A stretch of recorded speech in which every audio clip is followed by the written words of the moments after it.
Hi there everyone and welcome back to Afrodo Reviews. On this channel I help you decide, does that book deserve a streamliner to Coruscant? Or does it deserve the fiery pits of Mustafar? Let's find out. How is this comfortable for you? Half of you is on the couch behind me. The other half is down here.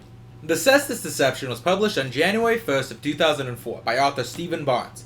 The story predates the Revenge of the Sith story, but was published 2 years after the Attack of the Clones, meaning this is set firmly within the Clone Wars era, if not obvious from the, Count Dooku. There isn't much to speak of in regard to the background of this book, so for the moment I'm going to settle for mostly giving you the report card.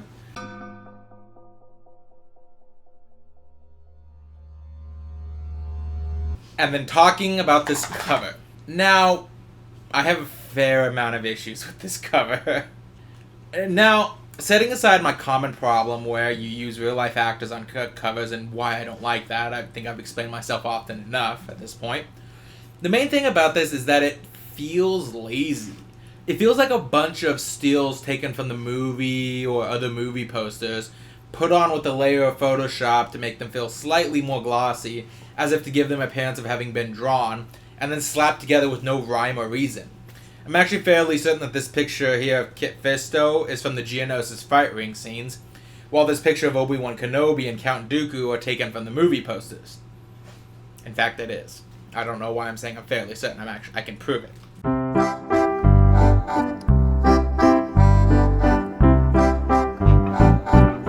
This unfortunately leads the cover to being both a mess very visually, without actually saying anything about what's going on inside of the book. You take a look at this cover, and what's the first thing you think of? Oh, okay, so it looks like Master Kit Fisto and Obi-Wan Kenobi are teaming up to stop Count Dooku, obviously on some planet named Cestus. You think there's a lot of fire in the background, so clearly this is going to be a book filled with hard-packed action. And it's not. Not only does Count Dooku never make an appearance in this book, but the story embraces the more political thriller angle of the prequel trilogy than the war elements. Even the back here where you can just make out 3 clone troopers behind the synopsis aren't worth anything because they're clearly just random models thrown onto the cover. Even before the animated Clone Wars, I'm fairly sure the clone trooper divisions were a thing, and the colored markings on the armor depicted what division they were part of. The ones on the back have yellow markings, red markings, no markings, and none of them are set aside from each other, despite the fact that one of the troopers' identity as a person is one of the big driving points of this book. Sir, I have 5 orders, sir. But before I dive into my thoughts on the book itself, what's this book about? Well, the back of the book gave a fairly adequate synopsis in my opinion. Please check out my TBR, up above if you want to see me read directly from the back and see how the book presents itself. However, for a more quick, down and dirty synopsis for the sake of this review to give some context, let me go ahead and just give you another one. After Masters Obi-Wan Kenobi and Kit Fisto watch a demonstration of the JK droid, or Jedi Killer, they are tasked with a mission by the Supreme Chancellor to prevent a sale of these droids to the Separatist side. The team is going to go on a 2-pronged mission, with Obi-Wan going to Ord Cestus as a diplomat and trying to convince the leading politicians to cancel the sale and return to the fold of the Republic, while Kit Fisto is sent to revive an old rebellion against the current plutocracy of Ord Cestus, named Desert Wind, in an attempt to force a negotiation along a preferable path. But neither are aware of the Separatists having their own presence on Ord Cestus as well, as a certain Sith assassin with the desire to kill Obi-Wan is there to foil their plans. And that's about all I'm going to say for context.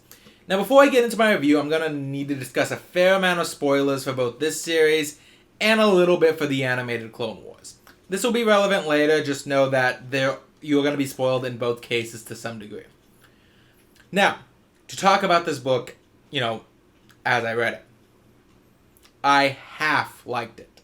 When I liked this book, it was really good and I was really invested in it. But when I wasn't, the book just kind of felt like it was there. It wasn't bad, but it didn't feel like anything special. Like, if I put it down, I could forget that I was ever reading it without looking back. Kind of meh.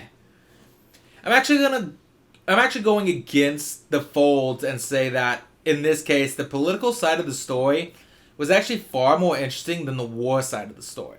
Watching Obi-Wan attempt to navigate the complicated politics of Ord Cestus along with the barrister, a creative snail-like alien named Dolb Snoil, yes, I know, was by and large the Dolb Snoil. Deloob Snoil.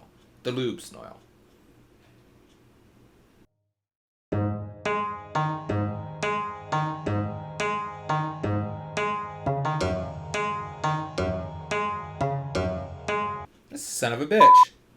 Anyways, as I was saying, after I just apparently realized the author slipped one of his book titles as a name of a character in this book, this was by and large the more investing part of the story. Watching as he formed a genuine friendship with the rule of the native populace of Ord Cestus, a insectile people known as the Sting, a people that have been so displaced and beaten down that even their royalty is nothing more than an empty title meant to appease them, was genuinely interesting when it was allowed to take center stage. It honestly reminded me of the best parts of the Foreigner trilogy by C.J. Cherryh. I've been reading. I'm still not sure how to say that last name, I'll be honest with you. I also did enjoy when one of the clones, ARC Trooper Nate, slowly came to find his own identity over the course of the book. It really harkened back to the best episodes of the animated Clone Wars series, where we explored the clones' struggle with their identity and who they were as people, torn between the reality that they were born merely to be cogs in an infinite war machine, and the reality that they were living, breathing humans with their own emotions and thoughts. We are loyal soldiers. We follow orders, but we are not a bunch of unthinking droids. We are men.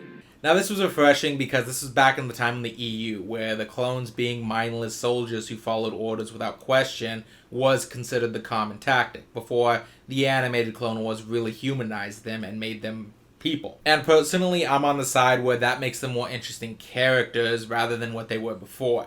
But I'll dive into that another day if I have to defend my point. And while I don't think every part of his story was handled with great touch, it was still interesting enough that I'm glad they went with it, even if I felt you could have used a lot of tweaking. I'll delve more into what I didn't like about it in a bit, but for the moment I'm focusing on positives here. Like the native population of Ord Cestus being a fairly interesting people, as I kind of mentioned before. They're basically a race of gender-fluid bug people who have a quad monthly cycle where they switch between male and female genders. But more importantly, they're downtrodden people who once ruled this land, only to find that it was ripped out from underneath them when they joined the Republic. They offered their world as a prison planet with a gesture of goodwill, but after a series of white-collar criminals from a cybernetics company were locked in their prison, the Sting tried to basically bargain with them and release them in an attempt to give their world a productive infrastructure. And while that did happen, the Sting found that they were effectively stripped of their lands in sham deals and have slowly been whittled down as a species to about 50,000 due to the oppressions and plague that they underwent. Sounds a tiny bit familiar, doesn't it? Considering the amount of feel what's in your heart. Very Pocahontas feeling. But this is where I'm going to start getting into the negatives. Namely, how I think if this story had chosen to embrace either the political subplot or the Desert Wind subplot, it would have been better than this juggling act it's got going on between the two. Personally, I would have favored the political subplot, where we explore the native culture of Ord Cestus and watch as Obi-Wan works with the disenfranchised queen of the Sting to regain her power and bring her back to the Republic. But the Desert Wind subplot definitely had its potential and could have been great if that had been focused on too. Sort of like that animated Clone Wars episode where we were first introduced to Saw Gerrera. But because the author chooses to try to balance these two off each other, we have moments where they keep stealing time from the other subplot, ultimately resulting in both of them feeling like they're very undercooked. But to be fair, I also think the whole plot of this book feels wrong. I can't see the Jedi, especially Obi-Wan Kenobi, being okay with this political maneuvering they go on, which is partially why I was confused during my TBR read. Now, I did look it up later, but I can't find anything within the Jedi Code that specifically makes them swear fealty to the Republic. While they certainly serve the Republic where they can, and it's said that they have to do their best to assist when asked, in this book, Obi-Wan almost feels beholden to the Republic. To the point that he's doing something that he feels out of character, and the Obi-Wan Kenobi I know would say, this is wrong, I'm not doing this. Namely, this two-pronged method. The idea of Obi-Wan trying to get into the good graces to peacefully negotiate a return to the Republic, while his Jedi partner Kit Fisto leads a rejuvenating desert wind in order to force the planet to become more compliant with the Republic's demands, feels a lot more like CIA Black Ops over Zen Buddhist warrior monks that the Jedi are supposed to be. I think if Barnes wanted to make this a viable plot, he probably should have just had Obi-Wan go in thinking he was purely approaching this from a political perspective before secretly sending another Jedi, or maybe even a Republic commando, to rejuvenate this desert wind, without telling Obi-Wan about this. At least then I could understand why Obi-Wan would go along with such a plan, because he wasn't. Not to mention, this whole plan kind of feels like the Republic shooting itself in its foot. I mean, Obi-Wan was getting somewhere with the political side until he's found out for his scheme and all this. Because when the Desert Wind kidnaps the plutocrats of Ord Cestus, Obi-Wan stages his rescue to earn goodwill. And because this was all staged, all it took was a Sarge of Interest recording Obi-Wan apparently really badly play fighting with the Desert Wind fighters for the ruse to be completely uncovered. Whereas they were making clear strides without all of this. Like, they were literally at a point where not only was Gamai Duras, the regent of the Sting, potentially going to get back a fair amount of political power after they discovered a loophole in a former deal that they made that stripped the Sting of a lot of their lands, he was actually convincing the families of his goodwill. In addition, it would have made Gamai Duras actually feel like she had a point to this story. As much as the story plays her up, her own actual contribution to the plot is largely negligible for good portions of this book. They even seem to set up a subplot about her gaining her confidence to stand up to an abusive cousin, I think, named Quill, who was looking for excuses to murder her and had murdered her mate in the past, only for that to really never come to fruition. I mean, for force's sake, they literally get into a duel to the death, and it goes nowhere. I thought the idea that Barnes was building up to was meant to show that as big as Quill talked, that they were ultimately a coward, and as such, Duras would know that she could stand up to Quill when push came to shove, and that would ultimately end up being a resolving arc where she stands up to Quill and gets back her political power to help Obi-Wan. But let's go back to the fake fight scene. I guess I got a little sidetracked there, but if you're gonna stage a fight scene and not actually kill anyone, why would you even draw your lightsaber? I mean, people are obviously going to know that you didn't kill anyone when you don't have a pile of arms on the floor. Leave you on the floor like an arm at Mos Eisley. But furthermore, couldn't you just fake it better if you were to say, fake disarm one of them with a gun that was already set to sound and shoot them? Or, force throw them several yards back to safety where they can be presumed dead or injured and crawl off like they're running? And why would you have Kit Fisto pretend to be the Separatist assassin specifically, and not merely just a member of Desert Wind? Wasn't the point to make them think Desert Wind was returning of its own volition, so they'd feel pressure to return to the Republic, not fake a kidnapping to discredit the Separatists, and then bolster the image of the Jedi in the process?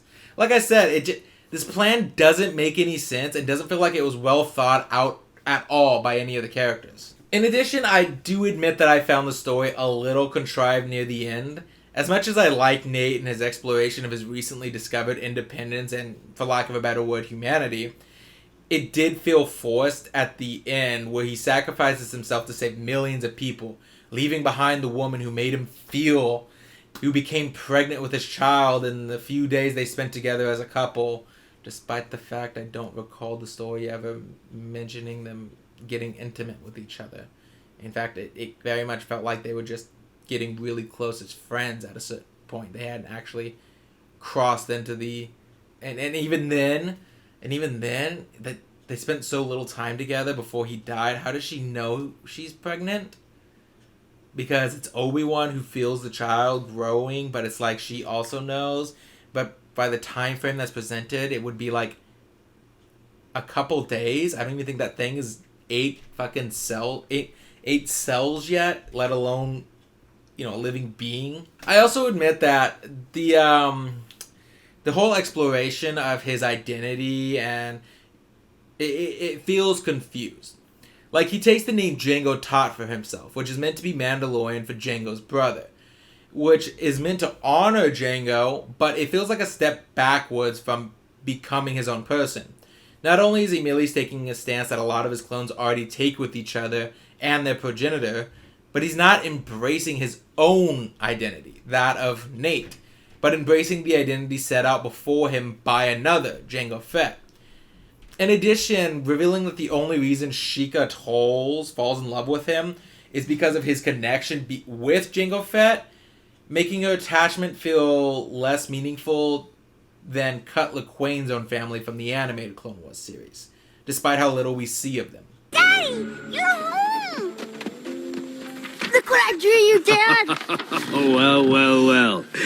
That's...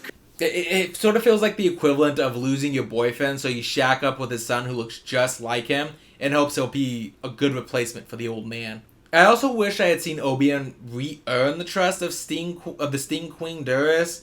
After spending so long learning about how she's been screwed over in life, how she felt helpless to assist her people or even herself due to the absolute farce her actual title is, and watching as she's finding a genuine friendship within Obi-Wan Kenobi and learning to stand up to herself against abusive people, only to feel betrayed when she sees him manipulating her. Her just re-accepting him as a friend at the end with a half-hearted apology feels wrong. So there's a lot of also minor issues, so this next part's just going to be kind of a quick-fire, rapid shootout of things that came to mind as they come to mind. I guess it's kind of a repetition of myself, but these really don't have any overall placement in the story. These are just kind of one of those, okay, that was a little stupid. For example, Kit Fisto in here, it doesn't feel like how he's often portrayed. He's just kind of an angry, intense guy in this book, whereas in the movies and in the later supplemental material, he seems to be portrayed more as an enthusiastic guy who has a smile on his face a lot of the time. Remember, this was before the animated Clone Wars series. So the Jedi... Okay, another thing. The Jedi killer droids are supposed to be very expensive, but they only cost about 80,000 credits per unit. Now, that sounds like a lot on paper, but I actually looked this up. So someone did the math once and came out that the equivalent of a Star Wars credit is worth in US dollars. And they came up to about like 4.025. So I'll just say $4 for each. Which means that it takes about $320,000 to buy a Jedi killer droid. Now, using the Oxford Academy cost-effective analysis of the US Army as a basis, this means a Jedi killer droid costs about the same as of training 3.5 soldiers for the US Army. For a droid capable of wiping the floor with the equivalent of a modified superhuman special operations soldier, like a superhuman Navy SEAL, for lack of a better word, or almost getting the better of the superhuman psychic knight. Kind of seems like a great trade-off. Don't even get me started in, being a droid is more equivalent of a tank, which means that this thing is like dirt cheap compared to like an M1 Abrams tank. There's this crime lord named Trilute, and in addition, their cousin Physic, because they're the only Sting in the book to undergo the gender transformation process over the course of the book. They're ultimately very unimportant to the story. While at least Trilute plays some manner of role by effectively being a sort of double agent that works with both Ventress and Obi-Wan, Fezzik feels so pointless I legitimately forgot he existed until just randomly he gets an epilogue in the he gets a chapter in the epilogue. Why was Anakin even in this book? He literally shows up just to say, "Hey, just letting you know, I won't be in this adventure, everyone. Bye!" Also, does Asajj Ventress want to lick Obi-Wan. I mean, I know she wants to fuck him. She pretty much says as much in the book. I'm actually not joking. She flat out says that she's, you know, experiencing lust as she fights Obi-Wan Kenobi. But she keeps talking about how delicious it is whenever she thinks about Obi-Wan. Makes me think she's gonna sleep envisioning Obi-Wan steaks. Or maybe those buns. Overall, it's just a rather disappointing book. 6 out of 10.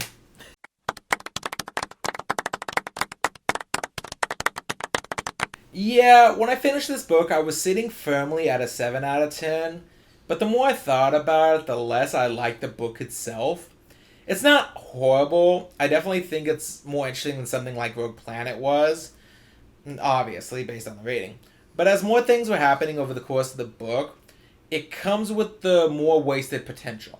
Rogue Planet was hinting at something that would be explored further on in the EU, whereas this book only had this to stand on and it bungled it. As for how it fits into the current canon, it does feel like it could largely exist with most of it. Asajj Ventress pretty much feels in line with the characterization she received in the animated Clone Wars, while the story does sort of play with everything the Clone Wars did right, what with the clone personalities and so on. It doesn't have any super strong contradictions to the canon, but it's not quite as snug of a fit as it could have been with a few minor tweaks. In any case, I think I'll set it on a cruise liner for Coruscant. And keep it from the fiery lakes of Mustafar. Sorry, no dramatic pause for this time. But anyway, just remember, with every book comes an adventure. And every adventure is worth having. Even the bad ones. See you later, everyone.